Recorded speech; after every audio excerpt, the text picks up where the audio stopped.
본 영상은 이음교회 김봉근 목사의 새로운 포도원 농부라는 제목의 주의 예배 설교를 요약 소개하기 위해 제작되었습니다. 자, 오늘 우리가 함께 나눠볼 이야기는요, 마가복음 12장에 나오는 포도원 비유입니다. 아마 많이들 들어보셨을 거예요. 한 주인이 정말 정성껏 포도원을 만들고 그걸 농부들한테 맡기고는 멀리 여행을 떠나면서 시작되죠. 근데 이 이야기가 그냥 옛날 이야기 같지만 사실 우리 삶과 신앙을 돌아보게 하는 아주 깊은 통찰을 담고 있답니다. 그럼 한번 제대로 들어가 볼까요? 이 비유의 배경이 되는 포도원. 이게 과연 뭘 상징할까요? 그냥 과일나무 심어 놓은 평범한 땅이 아니에요. 훨씬 더 깊고 거룩한 의미가 숨어 있습니다. 이 포도원의 뿌리를 쭉 따라가 보면요, 성경의 가장 첫 시작까지 다 있어요. 이사야서에서는 하나님이 얼마나 정성을 다해 최고의 포도나무를 심으셨는지 노래하고 그 원조 모델이 바로 창세기에 나오는 에덴 동산이라는 거죠. 여기서 진짜 중요한 포인트는 우리가 에덴 동산을 만든 게 아니라는 거예요. 하나님께서 완벽한 공간을 먼저 다 만들어 놓으시고 우리를 그곳으로 초대하셨다는 사실. 모든 좋은 것의 시작은 우리가 아니라 하나님이라는 걸 딱 보여주는 거죠. 아니, 근데 하나님은 왜 이렇게까지 완벽한 포도원을 만드셨을까요? 진짜 목적이 뭐였을까요? 이 질문을 따라가다 보면 안식이라는 아주 중요한 개념과 만나게 됩니다. 우리가 보통 안식이라고 하면 그냥 일 안 하고 쉬는 거, 주말에 늦잠 자는 거, 이런 걸 떠올리기 쉽잖아요. 하지만 성경이 말하는 안식은 차원이 좀 다릅니다. 그건 바로 화평, 즉 샬롬의 상태예요. 우리와 하나님 사이를 가로막고 있던 죄의 문제가 깨끗하게 해결돼서 창조주와 온전한 평화를 누리며 함께하는 상태. 바로 이게 하나님이 포도원을 만드신 궁극적인 꿈이었던 거죠. 그런데 말이죠. 이 완벽한 포도원에서 이야기는 예상치 못한 비극으로 흘러갑니다. 주인의 이 큰 사랑 앞에서 첫 농부들은 과연 어떻게 반응했을까요? 주인은 농부들에게 포도원의 소출 얼마를 보내달라고 합니다. 여기서 키워드는 전부가 아니라 얼마라는 거예요. 이게 주인이 욕심이 많아서가 아니었어요. 오히려 이건 이 좋은 포도원의 진짜 주인이 누구인지 잊지 말아줘. 나와의 관계를 기억해줘. 하는 상징적인 요청이었던 거죠. 주인의 요구는 정말 간단한 거였어요. 이 모든 걸 선물로 준 나를 기억만 해달라는 최소한의 요청이었죠. 우리 삶으로 치면 바쁜 하루 중에 잠깐이라도 시간을 내서 기도하는 것과 같아요. 내 모든 시간이 내 것이 아님을 인정하는 거죠.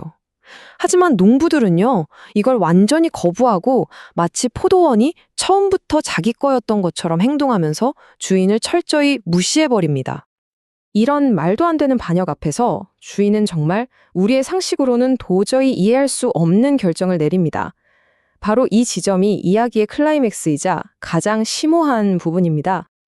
아니, 도대체 왜 그랬을까요? 종들을 보내도 모조리 때리고 죽이는 그 험악한 농부들한테 왜 하필 하나뿐인 그 사랑하는 아들을 보냈을까요? 심지어 그 아들이 죽게 될 걸 알면서도 말이에요. 이건 실패가 아니었어요. 이건 바로 가장 위대한 사랑의 방식이었습니다. 핵심은 바로 이거예요. 아들의 죽음은 반역한 농부들을 벌주기 위함이 아니었습니다. 오히려 그 농부들, 바로 우리를 포기하지 않으시려는 하나님의 역설적인 사랑의 증거였던 거죠. 우리가 죄를 해결할 능력이 없으니까 하나님께서 먼저 가장 아픈 방식으로 구원의 길을 열어버리신 겁니다. 그리고 그 결과가 바로 이 말씀에 담겨 있어요. 아들의 희생은 우리 목을 평생 꽉 짓누르고 있던 그 죄의 멍에를 그냥 박살내버린 사건이었습니다. 덕분에 우리는 드디어 하나님과 화평을 누릴 수 있는 진짜 안식으로 들어갈 수 있는 길을 얻게 된 거죠. 자, 이제 옛 농부들은 심판을 받고 떠났습니다. 포도원은 새로운 사람들에게 주어지죠. 그렇다면 이 새로운 농부들은 도대체 누구고 그들의 삶은 무엇 위에 세워질까요? 에베소서의 이 말씀이 우리의 새로운 정체성을 아주 명확하게 선포합니다. 우리는 더 이상 포도원 밖을 맴도는 이방인이나 손님이 아니라는 거예요. 이제는 하나님의 가족, 즉 권속이 되었다는 거죠. 그리고 그 위대한 가족 공동체의 가장 중요한 기초, 바로 건축자들이 쓸모없다고 버렸던 그 돌, 예수 그리스도께서 친히 모퉁이 돌이 되셨다는 겁니다. 이게 바로 우리의 새로운 신분이에요.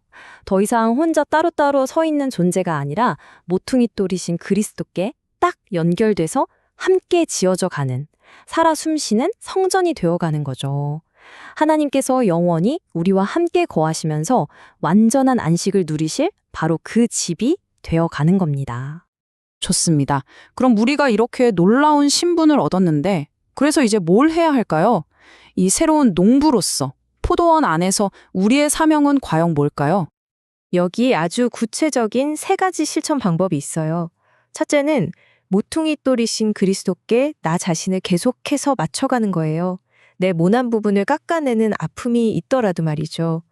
둘째, 모든 게 내 능력인 척했던 옛 농부들의 위선을 버리고 하나님, 저는 부족해요 라고 솔직하게 인정하는 겁니다. 마지막으로 거창한 게 아니에요. 최소한의 소출. 하루 중 아주 잠깐이라도 시간을 딱 떼어서 이 모든 것의 주인이신 하나님을 기억하고 관계를 맺는 거죠. 그리고 마지막으로 꼭 기억해야 할 게 있어요. 우리는 처음부터 매끈하고 완벽한 돌이 아닙니다. 저마다 모양도 다르고 뭐가 나고 울퉁불퉁한 돌들이죠. 중요한 건 완벽한 돌이 되는 게 아니에요.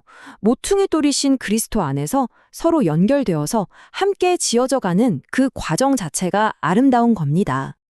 그래서 이 포도원의 비유가 오늘 우리에게 던지는 마지막 질문은 바로 이것입니다. 새로운 농부로서, 그리고 하나님의 성전의 한 조각으로서 나는 오늘 하루 어떻게 지어져 가고 있습니까?